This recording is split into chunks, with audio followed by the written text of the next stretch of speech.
Hello, everyone, and welcome to the webinar. We are thrilled to have so many of you join us on this call, wanting to learn more about something that we here are very passionate about, best practices to keep data accurate. My name is Christy Van Manen, and I'm a studio director at Gensler and your moderator for today. I've been with the firm for just over 13 years, and as I scan the attendee list, I recognize many names that I have had the pleasure of speaking and working with over the years. In a moment, I'll be introducing the speakers, but before doing that, I'd like to give just a little more background to get us started. Now, some of you have been a Wisp user for many years, and for others, Wisp is going to be new for you. So I just want to level set just a bit. Wisp is a web-based solution and service that Gensler provides to help organizations manage their space and occupancy. And we feel strongly that to do this successfully really depends on the processes in place to manage both your supply and your demand data. Today, we are focusing on keeping that demand data or your people data accurate. Now, those on the call do represent organizations of all sizes and industries, and we've really right-sized the content today to talk about general practices that can apply to all of you. Some of you may remember that last December, we asked you to vote on several topics you wanted to learn more about. And there was an overwhelming response that you wanted to hear more about best practices for occupancy management. So today, with this webinar, we will be addressing the logistics of implementing a streamlined move management process and how to communicate that process within your organization using an effective change management plan. So now, why, you ask, is this important? And consider the real estate life cycle. There's so much focus on projects and during the strategize plan, the design solve, the construct implement phases that the manage and track phase is often forgotten or at best updates lag behind. So by tracking your supply and demand as it changes, it's really critical to that life cycle. And when you do it successfully, you can react to business demands much more quickly. You have accurate data at your fingertips, you get invited to the decision-making table, you can be proactive with the information that is gleaned, you can create transparency among groups, and you can move into the strategize and plan phase much more quickly. And this all starts with a well thought out move management process, which is exactly what we're here to talk about today. Now, if you think about this, this is no small task. Move management is really all about managing churn. And churn is what measures the number of times somebody moves from one seat to another. This is also known as your box moves. And they're often in response to a business need, such as a reorganization, could be growth or staff reduction, as well as transfers that you have to keep in mind. Now, on average, we know that our Wisp clients experienced 49% churn in 2017. And that tells us that half of all the occupants or employees moved at least one time last year. Now, think of how many employees you have within your own organization and how much activity that is to track. Now, it's also no secret that the times have changed and technology has made it even easier for people to get up and move themselves. And some of you may even be a victim to what we like to call the midnight move, where people get up and move without telling anyone. And if I could see you all right now and ask you to raise your hands if you've been, seen this in your own organization, I'd probably see a lot of hands. So these are the type of activities that makes it easy for occupancy data, or again, that demand data, to get outdated quickly. It's also an opportunity to create that process to support data governance, strengthen that communication, and then, of course, add value through the accurate real estate metrics. So like those of you who voted on the topic, we too feel strongly about this. And with me on the call, I have two experts that I want to introduce and who will be sharing more about some tried and true best practices with you. So first we have Ashley Bedhauser. She is a Wisp implementation specialist and provides consultation and advisory services to a number of our Wisp clients during the initial configuration. She also serves as an ongoing resource for questions and support, and she works with her clients to help them mine their space and occupancy data in Wisp to find new insights. So thank you, Ashley, for being here and speaking today. I also want to introduce Tom Mulhern. He is a senior strategist, writer, and facilitator who specializes in change management and helps business leaders and teams discover how to bring clarity to their processes and projects. He has led multi-stage consulting and design strategy projects for many large global clients. And also thank you, Tom, for joining us on the call today. Now, before we get too far, I do want to remind everyone that this is a webinar and you are, of course, automatically muted. Please feel free to use the chat box in the GoToMeeting window to ask questions throughout the presentation, and then at the end we'll take some time to answer those. If we are unable to answer on the call, we'll certainly follow up with you directly. And then lastly, just want to note that this is being recorded, so we'll be sending out a link to the recording so you can watch it later and send it out to others if you so choose to. Okay, so getting on with the agenda. Today we're really going to be focusing on why mastering your move management process is important, how the move process can be streamlined, the change management tips to get the process implemented. We'll be also sharing a case study about the challenges one client faced and then how those challenges were overcome. And then lastly, again, we'll be touching on any questions that you have in the audience, and again, use that chat box to do so. Now I'm going to turn it over to Ashley to share more about those best practices for move management.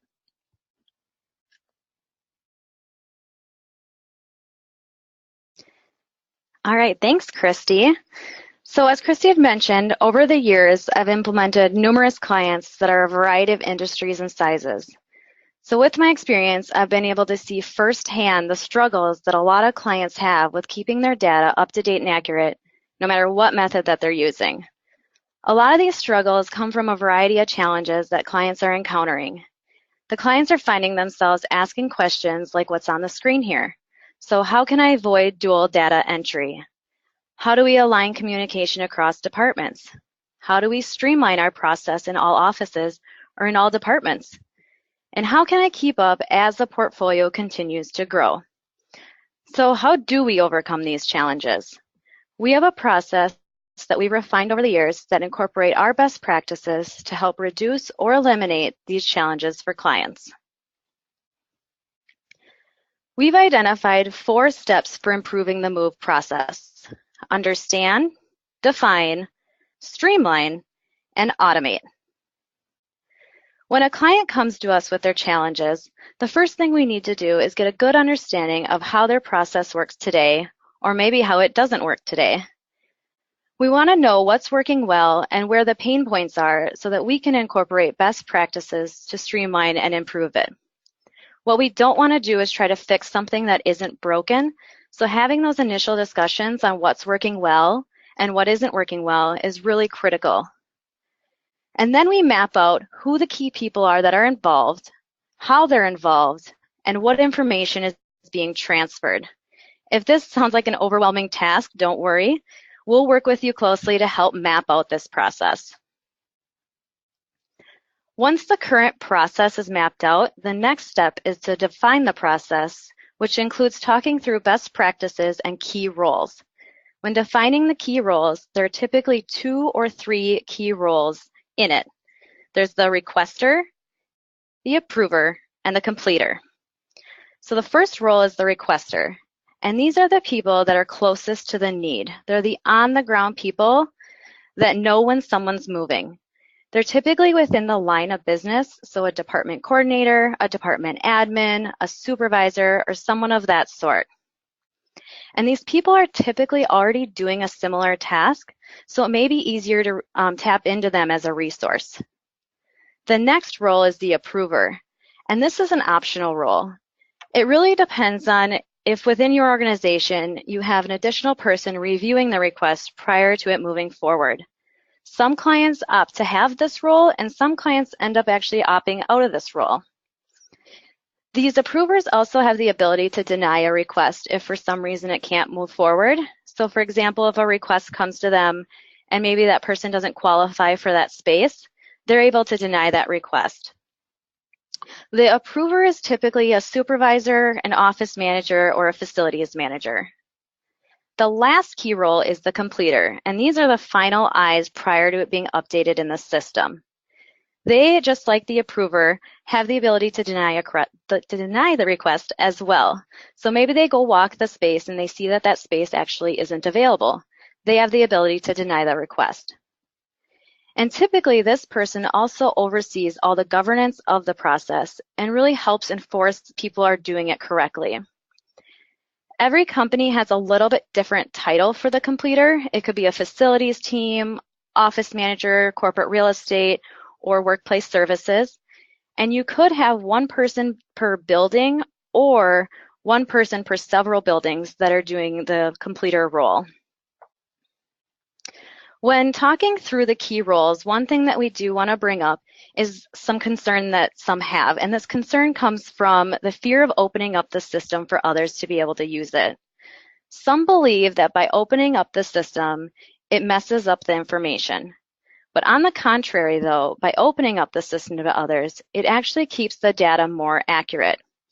It empowers people on the ground to make the request, which helps ensure that as things are happening, that the data is getting updated. And it also creates transparency throughout the organization and ultimately becomes a proactive approach versus a reactive approach for keeping the data accurate. Also, the governance doesn't change. There's still someone that's reviewing the information prior to it being updated in the system. So once we talk through the key roles and defining the process, the next thing we want to do is see how we can streamline it. And there are 4 main goals that we try to achieve with streamlining.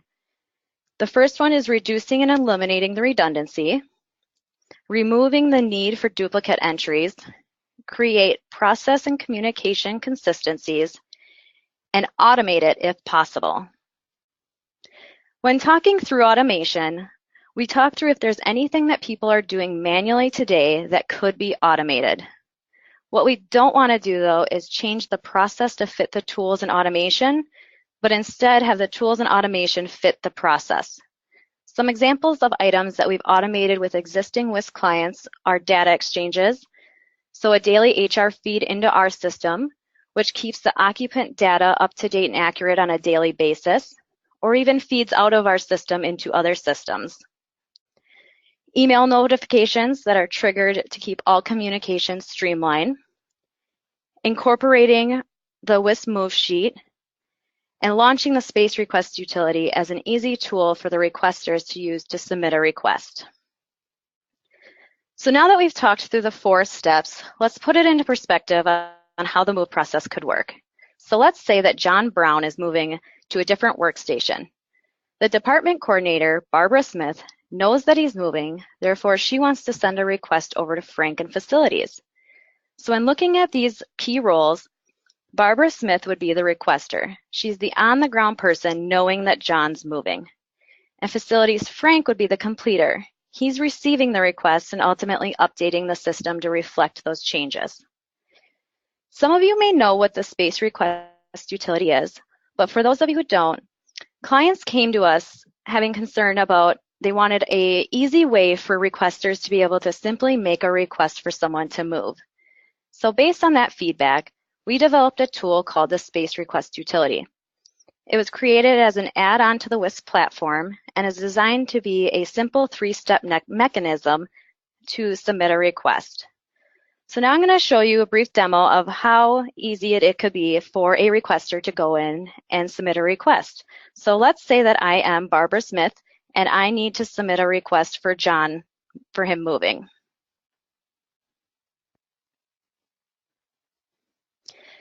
So if I was Barbara, she would come into the Space Request utility. So like I'd mentioned, it's an easy 3-step process. And I'm going to input John Brown's name to find him to move him. And I'm going to apply my search, bring him over to my working list, and then move on to that next step. So in step 2, I'm going to enter the details about the request. So I could enter in a target date of when John's going to be moving. And then down below, we can also incorporate additional fields to be requested on asking on the move. So let's say that IT or facilities or movers have additional questions that they're having Barbara do in a different form. Instead, we can incorporate them into the space request utility, so she's only needing to go to one spot to fill out all the information about the request. So if I go down, let's say that she does not need assistance for the technology move, and she's moving a printer. And then I click continue, and then I move on to that last step, which is selecting the space. So where is John moving to? So I'm going to put the building that he's going to be in, and then I'm going to input the floor and select that floor plan. And the nice thing about having that visual floor plan for the requesters to be able to see is that they're seeing real time of where people are sitting in their spaces. So they're being able to see where the open spaces are and where maybe spaces aren't available, instead of having those static PDFs. So if I scroll down, anything that's in yellow I can see as an open station. So if I know that John Brown is moving into this station, I can simply just select that space, and then I just click on Generate Requests. And then that's all I need to do if I'm Barbara. So I submitted the request over. At this point, an email can be triggered to Frank and Facilities saying that there's a request in the system for him to review. And in that case, if I was Frank, I'd come into Wisp, I'd go into the pending request area, and down below is where I'd see that request that Barbara submitted. So tell me all the details about the request. So who's moving, where he's moving from and where he's moving to, and then down to who submitted the request. I can also click on the request ID to see additional information about the request. I can also export out a move sheet and send it over to the movers. And then ultimately, when John moves, I just click on his request and hit complete. And then at that point, the data has been updated in the system. So as you can see with this updated process, it streamlines the communication, which helps keep all parties informed and keep the data accurate. So after hearing these best practices about a move process, you may be thinking, great, but I'll never be able to get the buy-in and support I need to improve my process. Well, Tom Mulhern is now going to share some change management tips on how to implement process improvement successfully. Take it away, Tom. Thanks, Ashley. So I guess let me see if we can get the screen to move. Trying to get the screen to move. How about that? There we go. Hi. So obviously, especially if the process is as simple as Ashley just demonstrated, it shouldn't be that hard for anybody, and we can all just kind of go home. But in the real world, we also know that getting people to change anything they're doing in their workflow, whether that's somebody on your team, even yourself, or people that you work with, can be a little tougher than this. As we go through change processes with our clients, we emphasize a few points that I want to share today, and then I'll try and go through these pretty quickly so we have time for questions, and you can kind of direct your questions where your curiosity is. First of all, that change is pretty normal, and ever more so in our work lives. And also that appetite for change is also sort of normally distributed. You may have seen this before as an innovation adoption curve. But when we think about change management, we also think that in any organization, people are sort of lined up similar to this. So we focus a lot on the beginning of the curve, because we know when we get over the hump, it's a lot easier to get everybody who's in that kind of a rightward 16% to pick up. If we spend all of our time focusing on them early, we miss the opportunity to get the change moving in a positive direction. Sometimes a change is just a matter of exposure to the new behavior over time. So when you think about change in relation to your move add change process, it's important to kind of, as Ashley was sort of going through the scenarios and the roles, think about who are those changers? Who do you need to, if you were going to implement something like this, who has to start doing something that they don't do today? So is that role of the requester something that's in somebody's hands today, and or is it something they have to do that they don't do?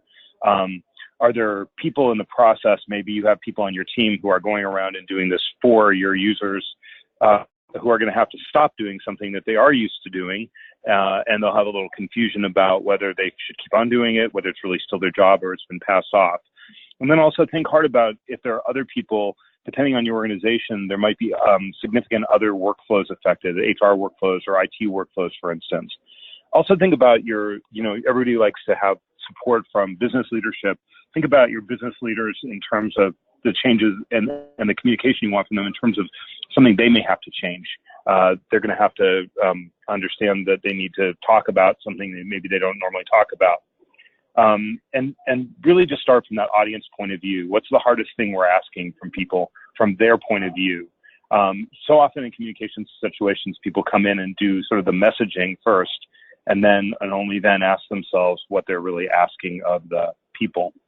Another thing we like to tell people is, obviously over-communicate early and often.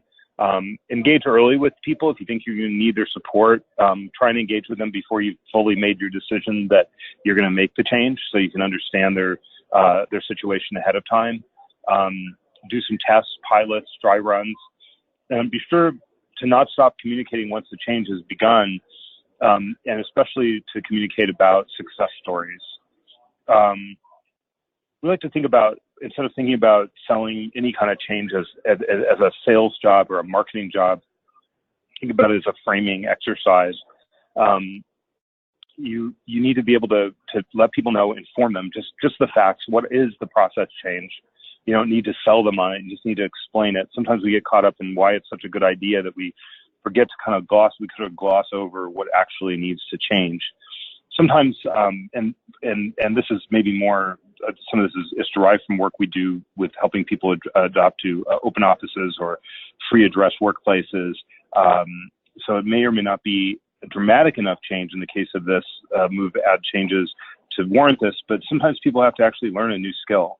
May assume they know how to use a tool, say a web-based tool, but every new tool, every piece of software actually does require that people learn how to use it. Some people are really quick on the uptake with software, and others are not as much. And then lastly, there is a little bit of selling involved, inspiration involved.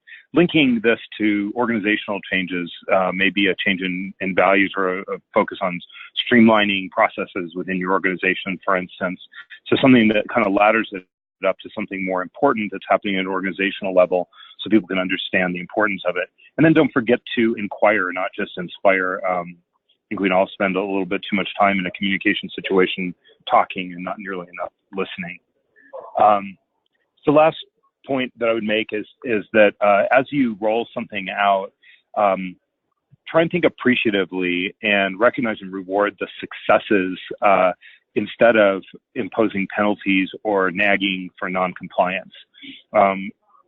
We find that people it's not just the idea of, that, you can catch more flies with honey sort of thinking, although that's part of it.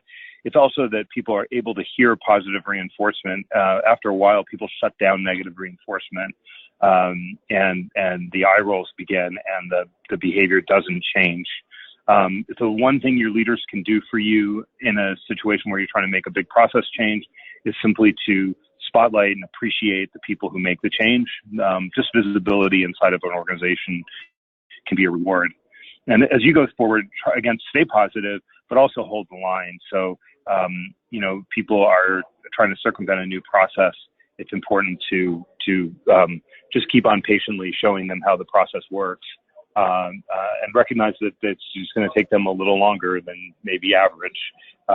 Go back to that change curve I showed you earlier. It may take any given person a little longer than average to adopt a new change.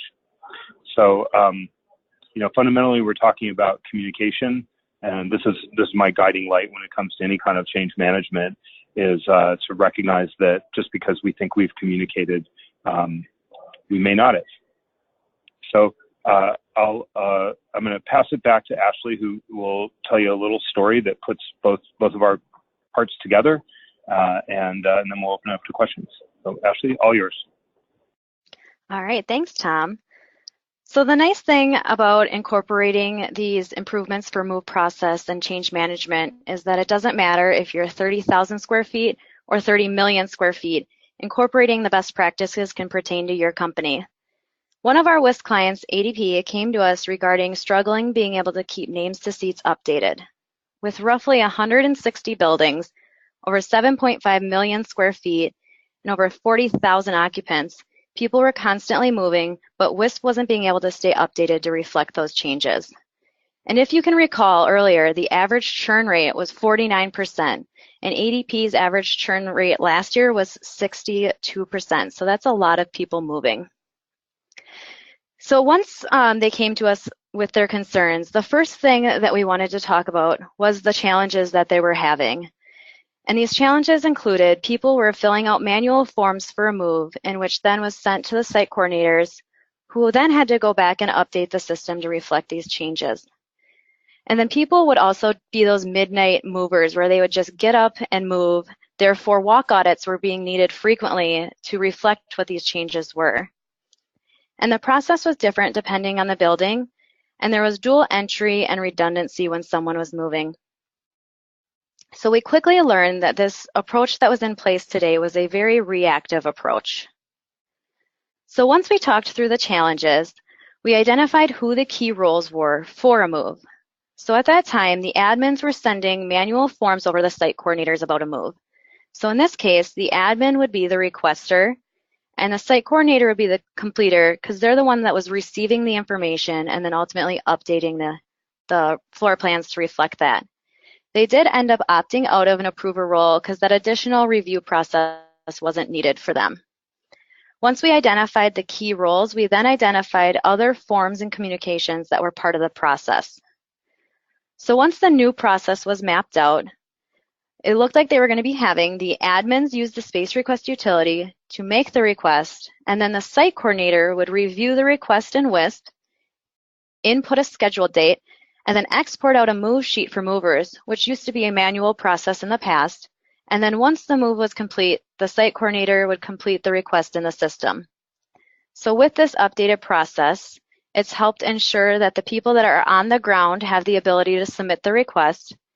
It eliminated the need for dual entry for requesters and the site coordinator.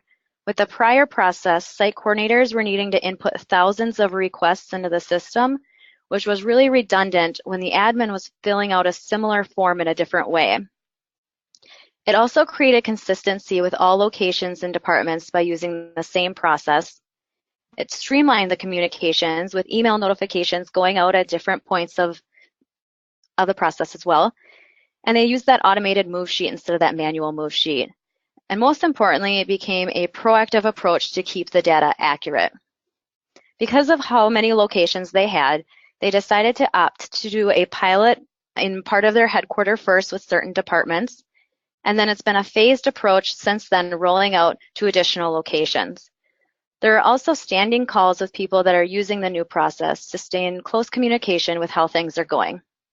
Sean Biven, who is the Senior Property Project Manager at ADP, noted that this is the perfect time to roll out automation.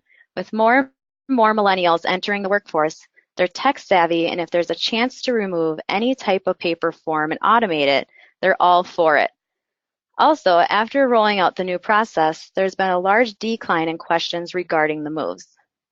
So the moral of the case study is that if a company as large as ADP can improve their process successfully, any other company can as well. And just like with ADP, we're more than happy to help any client through this process. So we've enjoyed talking with you all regarding improving your move process and implementing change management, and we look forward to speaking with some of you regarding improving your process.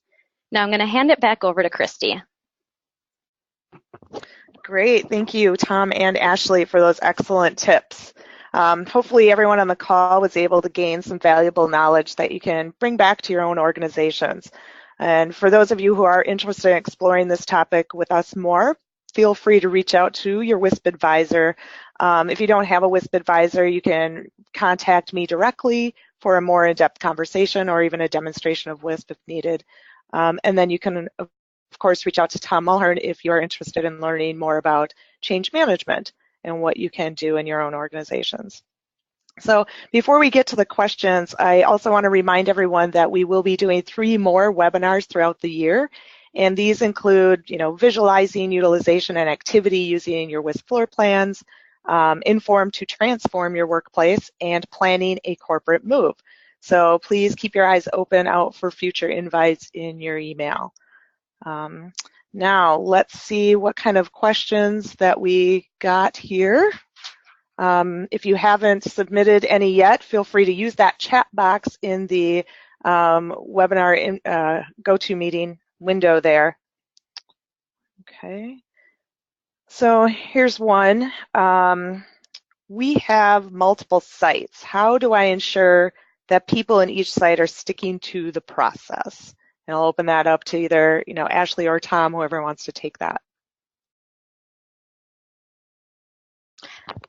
I can start, and Tom, you can add in anything that you'd like to.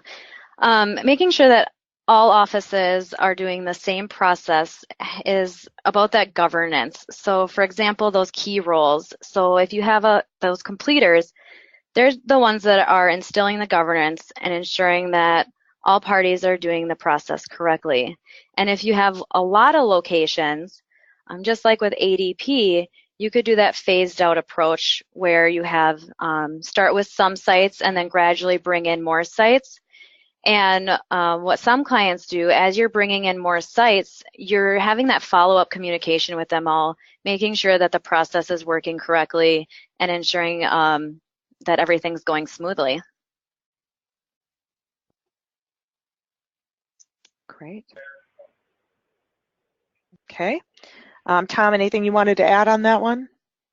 No, I mean, depending on the circumstance, it's always good to try and deputize some people at a site, ask them to personally lead the charge on it, so that if you're not directly kind of socially linked to the people that you're asking to make the change, it's really important. People will often make changes for people they have a good relationship with when they won't make that change in the abstract. So having a local champion's good. All right, thank you. Okay, here's another one. How do you prevent those midnight moves that you referred to?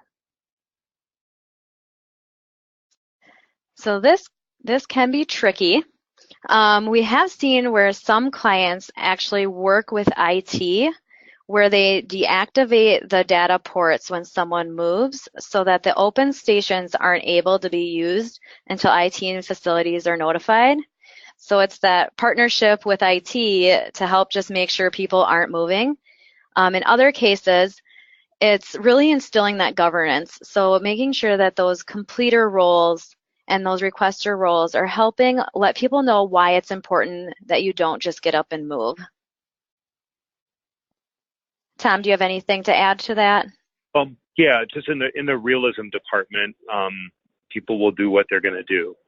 And so I think, another kind of idea with it is all the things that Ashley said is you can definitely put things in place, but when it does happen,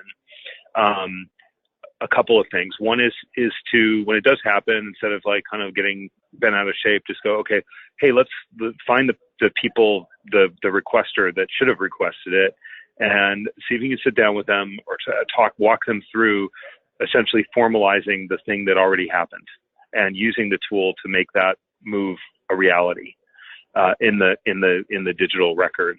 I think one of the great things about Wisp, not to be too promotional, but I guess I can afford to be, a useful thing about Wisp as a tool for move management is that it's also often used by our clients as their sort of de facto phone map.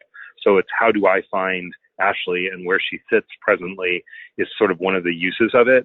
And so I think people can kind of really appealing not so much to you violated the process as, it's really important for people to be able to find people. Can we set this right?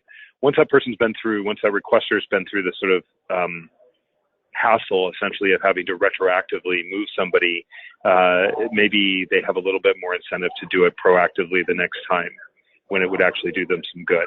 So that's just a straight thought. Good. Now, there's been a couple of different questions that came in about this, and it has to do with Agile or free address space. So They're just saying, we have free address. How would you track them or recommend tracking them with this type of process? So as many of us know, free address or agile is becoming more and more popular within organizations. And this is something that we're currently in the process of enhancing with Wisp. With free address people, it's still important to have that accountability of what the head count is in your building, but instead of it being to a seat, you have it to a neighborhood. Tom, do you have anything else to add about free address? Just explicitly at the moment, Wisp is set up to assign people to a specific location, and we're working tirelessly right now actually to accommodate the idea of group assigned spaces in the tool itself, and so just to know that, I think one of the really interesting things about free address is that some of this issue around moving people is going to, if that gets extended significantly, it's going to go away or at least be dramatically reduced over time. So it's something we're watching very carefully.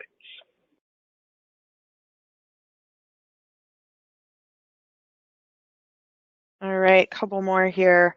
How do you roll this out to the key people? All right, I'll take that one, and Tom, you can add to it, okay? So when the key people are identified, follow-up meetings are typically done to discuss the new process. And one thing that you want to do is show them how it's benefiting them by streamlining and automating the process. It's important for them to know that you're trying to improve the process and give them less work, not more work. And there's also additional conversations with the key people right before the process is launched, and so that you want to make sure that they feel really comfortable with it prior to it actually being what we call launched and out there. And then having those additional discussions after it's been rolled out, and even having those additional discussions with people that already have it rolled out and the people that are going to be rolling out, so then they're able to talk the same, because some of them have already experienced it. Yeah, I think that's extremely well put, Ashley, and I think it gets back down to the communication points that I was making earlier. Just really put yourself in their shoes, try and get there early, and be sure what, when you are kind of explaining the benefits of it, be sure you're sure that the way they've been doing it is actually worse than the change, so you get a good grip on what you're actually asking of them in terms of a change. Okay. You touched on this a little bit, Ashley, but here's another question. Can we control the fields on the request form? The simple answer. You might want to hop over to the... Oh, yeah, I can hop over to that. The simple answer is yes. So if I bring up the space request utility, let me just get to that second screen. All of these fields that are below this comment section where it says optional fields area, anything can be incorporated here, whether it's just text and giving instructions, it can be yes or no questions, it can be drop downs, it's completely configurable, and it's based on what information you're needing. So the simple answer is yes, they can be updated. Great. Here's another one, Ashley. Does Gensler have plans to build a planning tool that would mirror this process?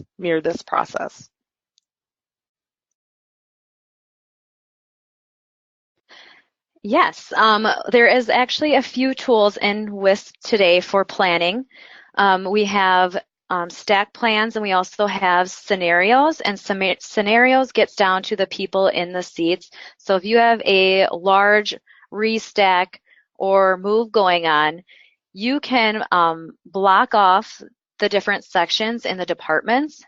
And then we also have an add-on called the group placement tool, which is similar to the space request utility, which it was designed as an easy tool for the department coordinators or someone that would be actually identifying where the people are sitting within their blocked off area. And so they'd go into this group placement tool. They'd only have their section based on their business unit to be able to place their people into. And they'd simply just drop their people into the stations, and then it's automatically brought into the scenario section and has all those people to seats within it.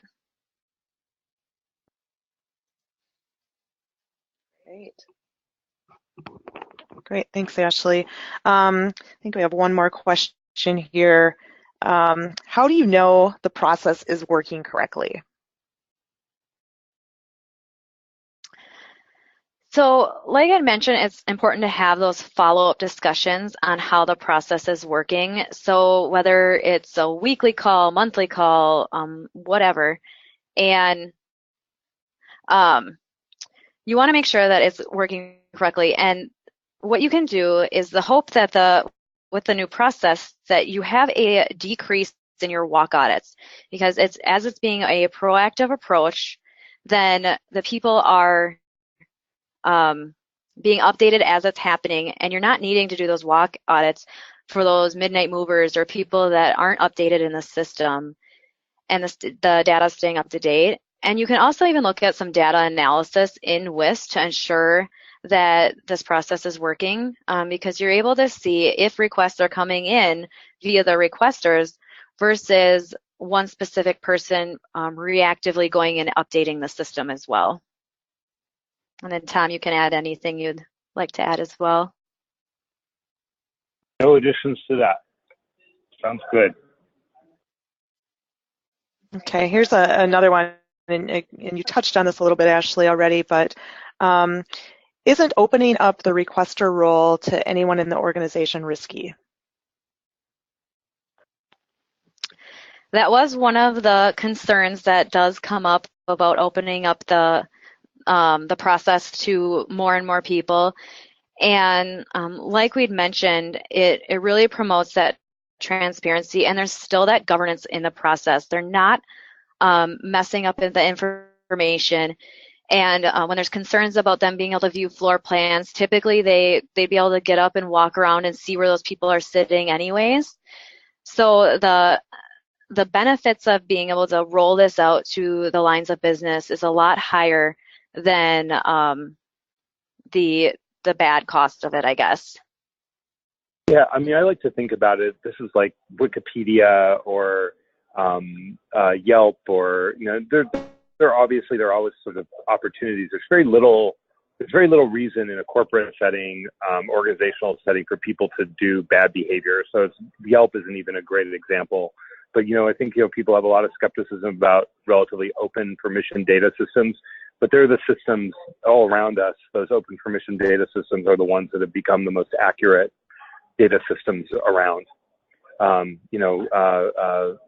since gone are the days when a mapping company like Google has to go map every single thing for themselves. Their data feeds and just the crowdsourcing of information is a really contemporary and smart way to do it. So I think that while I'm sure there are potential downsides, I think they're mostly potential. On the actual upsides, as I said earlier, is that people have a stake in the data, whether they're the requester and they've been moving people around on that map, or they're an end user who's using it routinely as a phone map, or even an executive user that is using it to kind of take a look at and understand sort of the flows of people through the building. So I think the openness is a real advantage in this case. And that's also what I think we've been told by repeated clients. Better still. All right, great. Thanks for adding to that, Tom. Here's another good one. How strong are the reports and the Mac automation process by location? So there is some reporting in Wisp that'll tell you the churn and the movement within the building. And then Wisp is always capturing all all of the information about a move. So there's also that raw data that we can gather and be able to manipulate it and change it to see all the different statistics that are needed. So like I'd mentioned, you're able to see down to who's actually submitting the requests in which locations, how often they're submitting them, which completers are actually going in and completing the request versus, or going in and making the request versus the requesters. So there is reporting around it, and I think the raw data really can paint any picture that you're wanting to see about the statistics in Mac automation. Okay, great. Thank you, Ashley. All right, it looks like we have covered all the questions that have come in. If you do think of others, again, please feel free to reach out to any of us and we'll address your questions that way. Just want to thank everyone again for joining us, and we look forward to hearing more about your improved processes that you implement. And again, we're happy to help, so give us a call. Bye, everyone. Thanks all. Thank you all. Bye.